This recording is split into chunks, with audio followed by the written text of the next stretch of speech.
Each and every one of us wants to live life well. We'd like to think we've left this world a better place because of our having lived in it. Teachers in particular have the opportunity to leave an invaluable legacy. We can make a huge positive difference for good in the lives of young people. In order to make that difference, one of the first things we must do is to establish a positive emotional climate for teaching. The key element is a caring relationship between the student and the teacher. You can be the world's greatest expert on a given subject, but that doesn't necessarily mean that you'll be a great teacher. Kids are much more likely to listen to you and absorb what you have to teach if they feel like you care about them. Great teachers are intentional about creating a nurturing classroom environment where optimal learning can take place. And the best tool for creating such an environment is unconditional love. Because it is a form of love that has little to do with feelings or emotions, unconditional love in the classroom doesn't just happen. It involves making a conscious decision to love kids no matter what. It doesn't mean that we allow students to misbehave. What it means is that we learn to discipline their behavior while still respecting them and valuing them as persons. In order to create this type of nurturing classroom environment, it's important that we understand the components of unconditional love. The first aspect of unconditional love is that it separates the person from the behavior and values kids for who they are rather than what they do. That sort of love can create miracles in the classroom, on the playground, in the cafeteria, and any place where we teachers have contacts with students. Kids will work hard for a teacher they feel cares about them. A second element of unconditional love is that it is not permissive. Unconditional love requires that we call young people to a sense of responsibility. Kids who are allowed to run wild do not feel loved. They may say they like it, but inwardly, they feel that the adults around them simply do not care. Caring teachers establish reasonable rules and guidelines for appropriate classroom behavior.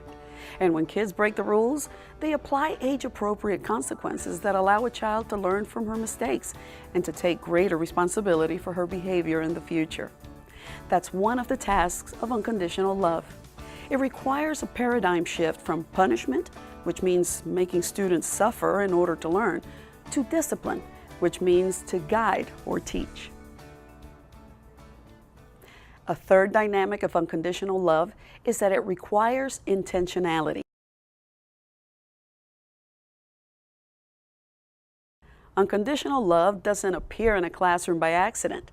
Teachers must make a conscious effort to extend the unconditional regard and care that lifts students' self-concept and elevates the social-emotional climate on a campus. A fourth component of unconditional love is that it is persistent and consistent. It never gives up on a child.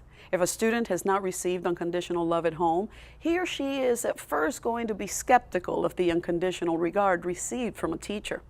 The student will test that love for a period of time before coming to the conclusion that it is authentic and that the teacher truly cares. Dr. Ruby Payne, the internationally acclaimed authority on educating children of generational poverty, says the principles embodied in ARC are a primary element in creating a nurturing environment in our schools and our homes. When these principles are consistently applied in the classroom, studies show that students learn more, like school better, like their teachers better, like each other better, and like themselves better. Teaching offers an incredible opportunity to positively impact children and make a real difference in this world. To be really good at it, we'll need to be intentional about creating a nurturing classroom environment. And the key ingredient of a nurturing classroom environment is unconditional love. Here are some things to remember in understanding unconditional love. Its primary components are separating the person from the behavior,